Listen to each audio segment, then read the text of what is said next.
안녕하세요. 절대값TV의 명품 PD 한PD입니다. 자, 요즘 집주인들이 이 전세 가격을 5억에 딱 맞춰 전세를 올린다고 그래요. 자, 거기에는 좀 이유가 있어요. 자, 요즘 전세 가격이 폭등하고 있죠.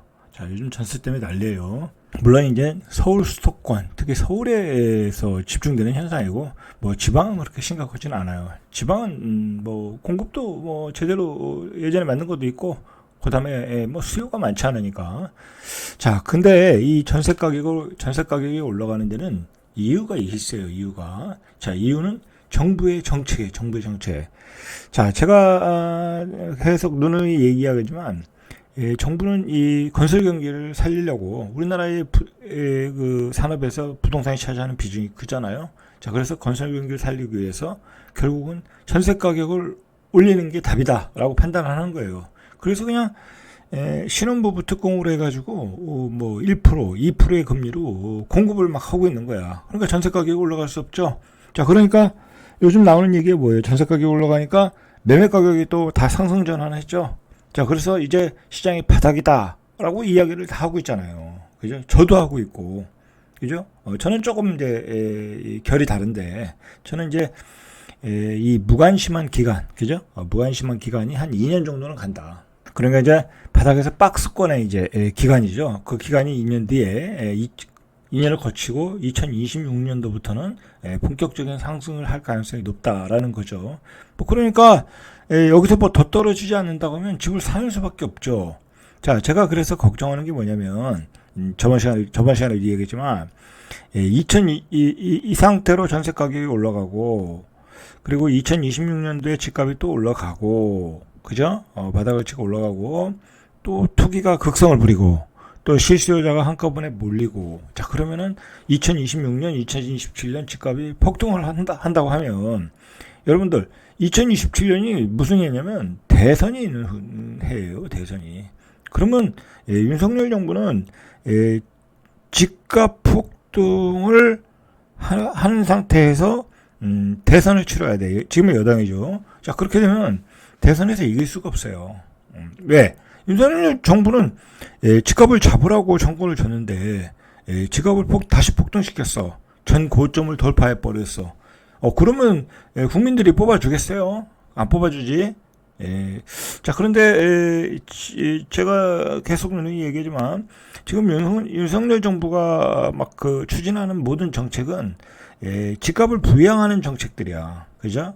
집값을 부양하는 정책들이야. 막 기존 금리보다 낮게 전세 지원을 막 해주고, 그 다음에 뭐 재건축 재개발 막 완화하고, 물론 뭐 그건 공급을 위한 차원이니까 뭐 그렇다 치더라도, 그런데 이 윤석열 정부가 간과한 게 하나 있어, 간과한 게. 그러니까 놓친 거라고 해야 되나? 아니면은 뭐 어쩔 수 없는 건데, 이 상황에서 분양가가 폭등을 하는 거야. 원자재 가격이 폭등하니까. 근데 지금 세계적인 트렌드가 유동성이거든요. 미국의 달러의 유동성, 그죠? 달러 유동성 때문에 미국의 나스닥이 폭등을 하고 계속 폭등하잖아요. 신고가잖아요, 그죠? 거기에 AI 반도체도 만나고. 자 그러면서 지금 뭐랄까요? 모든 물가가 다 뛰고 있잖아요, 그죠? 심지어는 지금 초콜릿도 폭등하고 있대잖아요, 그죠? 자 이런 상황에서 만나다 보니까 이거는 그 양수 겹장이 돼 버려가지고. 분양가는 뭐 신축은 막 올라가고 그다음에 신축이 올라가니까 서울의 역세권에 준신축급들이 또 거의 뭐 전고점을 향해 달려가고 있는 거야. 뒤에서 보겠지만 거의 뭐 95% 그죠? 96%의 가격까지 육박을 하고 있는 거야. 그러니까 이 상태로 지금 윤석열 정부의 정책대로 그대로 간다고 하면 2026년에는 어쩌면 그보다 더 빨리 2025년이 될지도 몰라요. 그거는. 제 예상이 2026년이지. 자, 그렇게 되면 또 집값이 폭등한다. 라는 거죠. 그리고, 이게 무서운 게 뭐냐면, 지금은 이게 모든 정보가 오픈되어 있어가지고, 예전보다 투자의 유동성, 그러니까 투자할 수 있는 유동성 머니가 어마어마하게 많다. 어마어마하게 많다. 근데 그게 한순간에 부동산 시장으로 들어오면 엄청난 버블이 생긴다는 거야. 엄청난 버블이 생긴다. 뭐 주식 팔고 다 부동산으로 와버린다니까 이렇게 되면.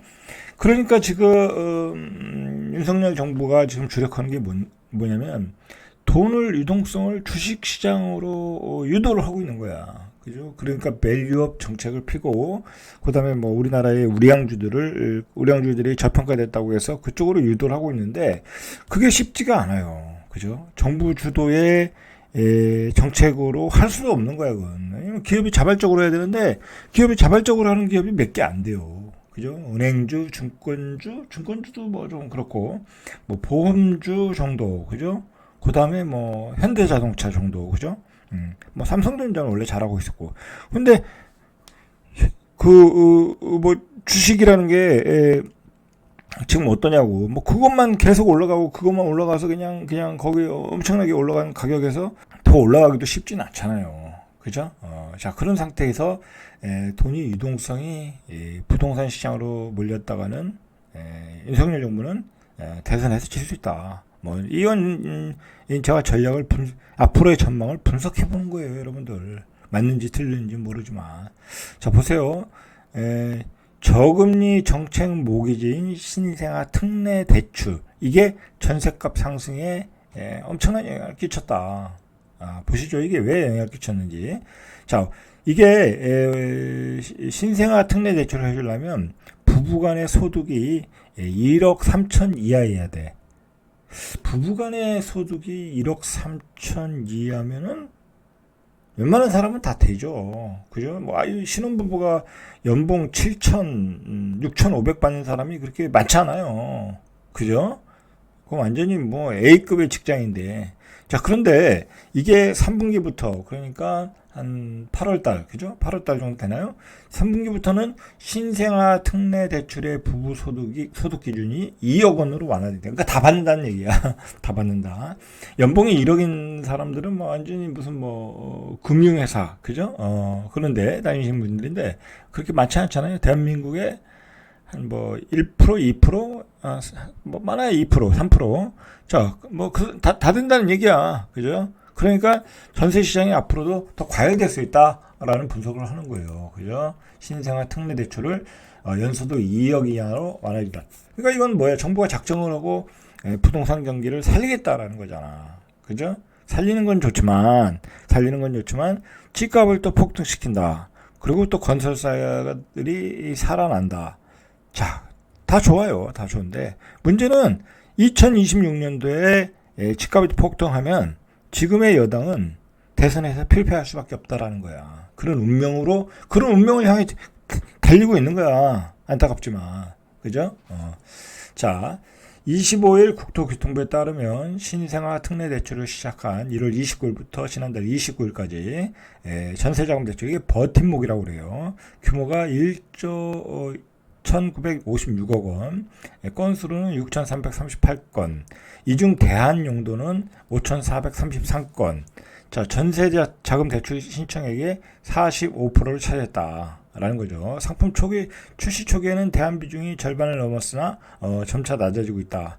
자, 신생아 특례 전세자금 대출은 대출 접수일 기준 2년 내에 출산한 무주택 부부에게 보증금 5억 원 내에서 최대 3억을 빌려주는 정책 모기지예요. 그죠?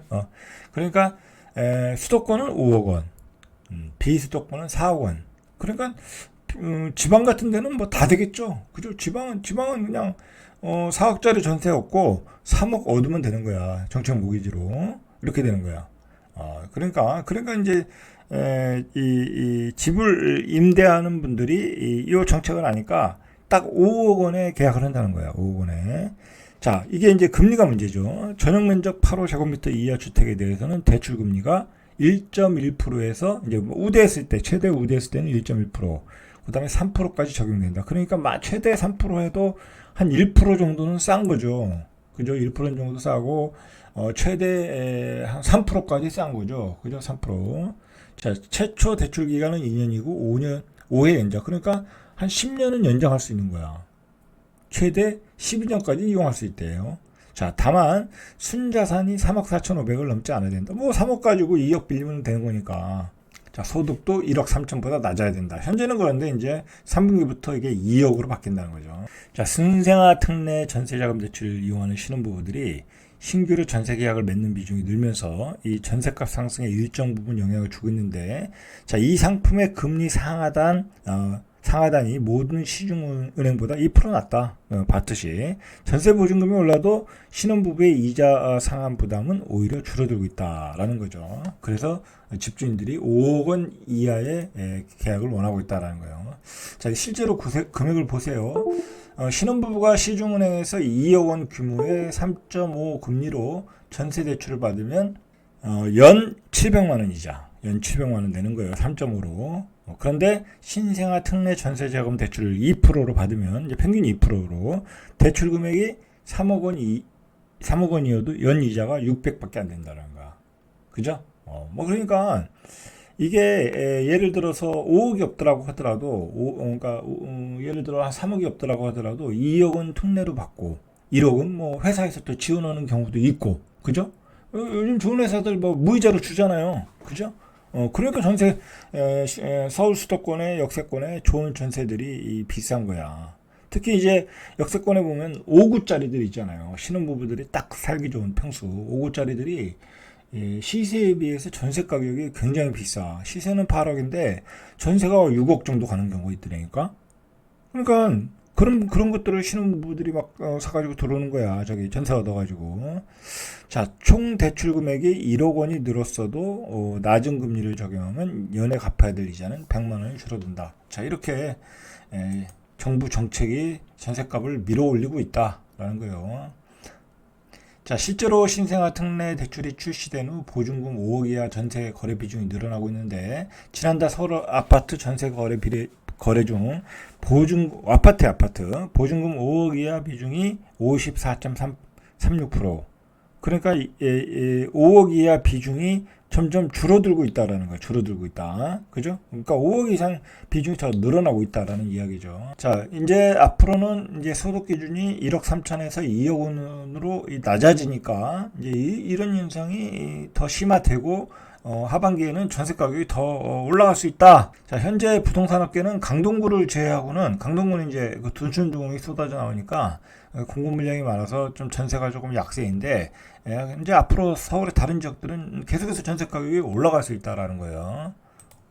대비하셔야죠. 자, 그래서 어떤 현상까지 나왔냐면 서울의 그 강남에 있는 개포 프레지던스 이 39제곱미터 소형 아파트인데 뭐 거의 원룸이죠. 이 원룸 전세가가 7억 원에 나왔다는 거야. 이거 처음에 입주할 때 한 2년 전에 5구제곱미터가 7억이었죠. 그죠? 5구제곱미터가 7억도 안 했던 것 같은데. 그죠?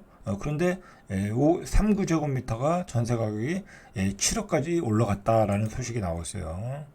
자, 실제로 전세 가격이 지난해 5월 넷째 주 이후에 53주째 상승. 그리고 지금 상승폭이 전주보다 더 커졌어요. 그죠? 더 가파르게 상승폭이 나타나고 있다는 거야. 자, 이게 왜 그러냐면 또 젊은이들이 빌라에 살던 젊은이들이 전세 사기를 당하니까 이제 빌라를 선호를 하질 않아. 그리고 새 빌라를 짓지도 않고. 그죠? 그러다 보니까 그 수요가 다 아파트로 쏠려버린 거야. 그죠? 그리고 요즘은 오피스텔에 살지도 않아요. 왜? 사기당할까봐. 그죠? 그래서 쏠림 현상이 더 심화된 거예요, 지금. 그래서 이렇게 전세 신고가가 나오고 있다는 거야. 개포 프레지던스. 그죠? 약 11평짜리가 전세 7억까지 치고 올라간 거야. 종전에 6억 2천이었는데 8천만 원이 올랐다라는 소식이 나왔고요. 자, 성동구 구모동의 서울숲 프로지오 2차 5구도 7억 7천. 비싸죠. 지난달 6일에 6억 3,500이니까 약 한 달 만에 1억이 오른 거야. 자, 이 가격이 2021년도에 최고가였잖아요. 그죠? 그때 전세도 최고가, 매매가도 최고가. 근데 그때 최고가가 9억이야. 자, 이제 거의 85%의 수준을 회복했고, 자, 연말이면 9억 되겠죠? 그죠? 자, 마포구 공덕동의 브라운스턴 공덕 5구제곱미터 전세 가격이 8억 7천만 원 최고가, 지난해 고점 대비 57%까지 떨어진 5억 원에 거래됐다. 하지만 7일 다시 고점 대비 90% 가까이 회복한 7억 8천. 그죠? 전세 가격이 입지가 좋은 곳을 중심으로 해서 21년 고점에 95%, 90%까지 회복하고 있다.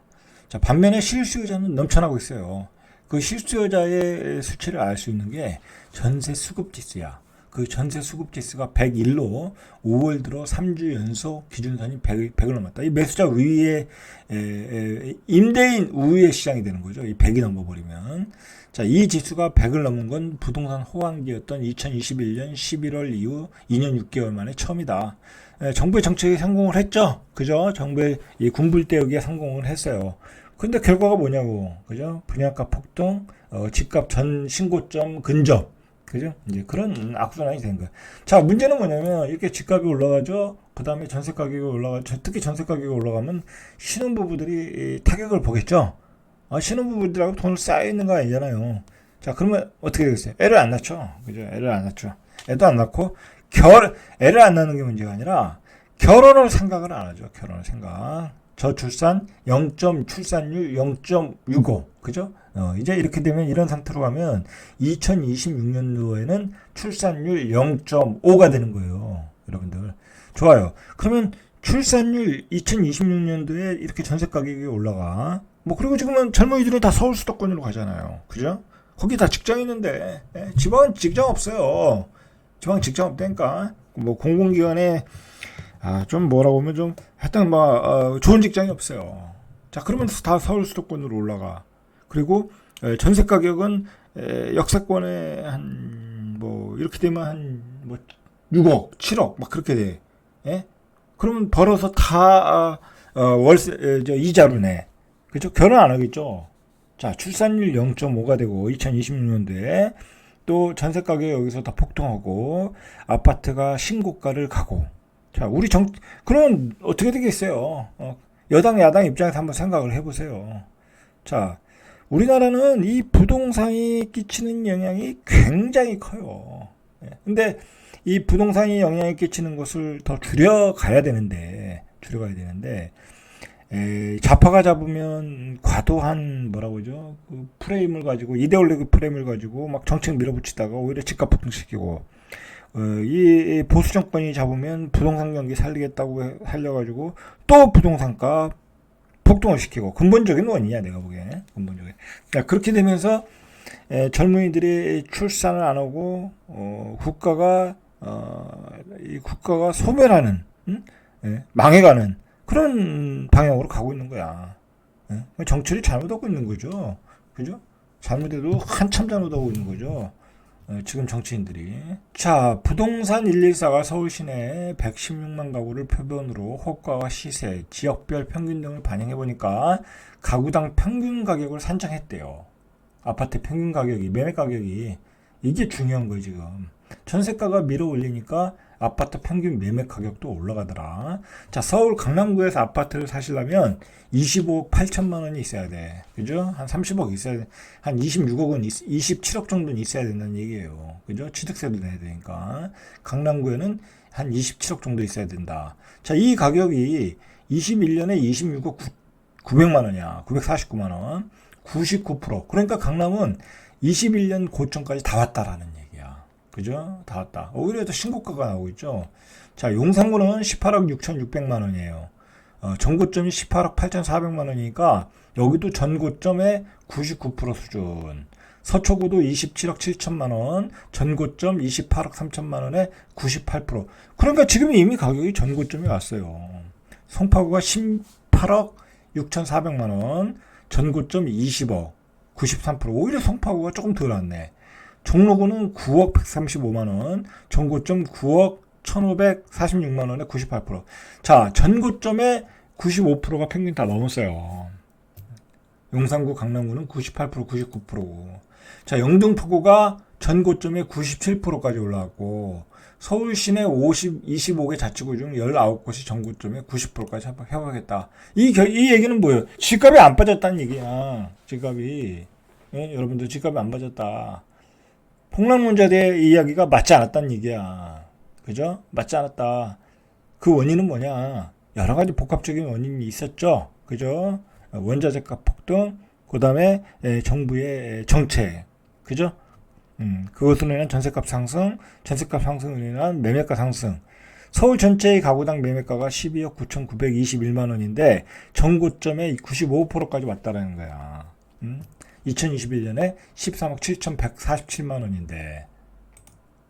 자, 결과는 이렇다. 자, 우리가 보통 이제 조금 이제 B급 아파트라고 서울에 그뭐 노도강도 보세요. 노도강도 노원구 87% 받고 강북구도 87%, 강동구 88%, 그죠? 도봉구 85%. 자, 이런 지역도 85% 수준까지 왔다라는 거죠. 자, 여러분들 뭐랄까요? 이렇게 흘러가고 있어요. 이렇게 흘러가고 있다. 우리가 이런 상황에서 이제 더 이상 폭락론에 의지할 필요도 없고, 그죠? 시장을 좀 객관적으로 보실 필요가 있어요.